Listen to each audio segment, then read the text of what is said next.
તો આ તરફ વડોદરા મહાનગરપાલિકાની કચેરીને બોમ્બ ઉડાવી દેવાની ધમકી મળતા શહેરના વહીવટી તંત્રમાં હડકંપ મચી ગયો છે।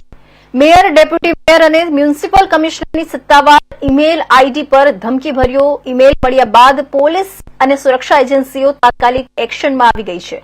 વડોદરા મહાનગરપાલિકાના ઉચ્ચ અધિકારીઓને આજે સવારે આશરે 9 વાગ્યાની આસપાસ ધમકીભર્યો ઈમેલ મળ્યો હતો। મળેલી માહિતી મુજબ મેયર, ડેપ્યુટી મેયર અને મ્યુનિસિપલ કમિશનરની સત્તાવાર ઈમેલ આઈડી પર આ ધમકી મોકલવામાં આવી હતી। ધમકીમાં 18 જૂનથી 30 સપ્ટેમ્બર દરમિયાન મહાનગરપાલિકા કચેરી તેમજ શાળાઓને બોમ્બ બ્લાસ્ટ દ્વારા નિશાન બનાવવાની ચીમકી આપવામાં આવી હોવાનું જાણવા મળ્યું છે।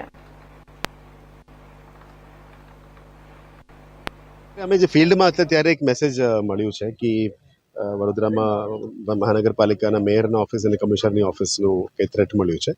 ડિટેલ શું છે મારે હજી જોવાનું બાકી છે, પણ પીએનો મેસેજ હતો એટલે અમે પોલીસ કમિશનર શ્રીની કચેરીમાં જાણ કરવા માટે એમને અત્યારે જાણ કરી છે।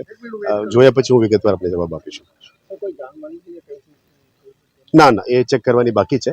હું ડિટેલ મળ્યા પછી ફરી આપણે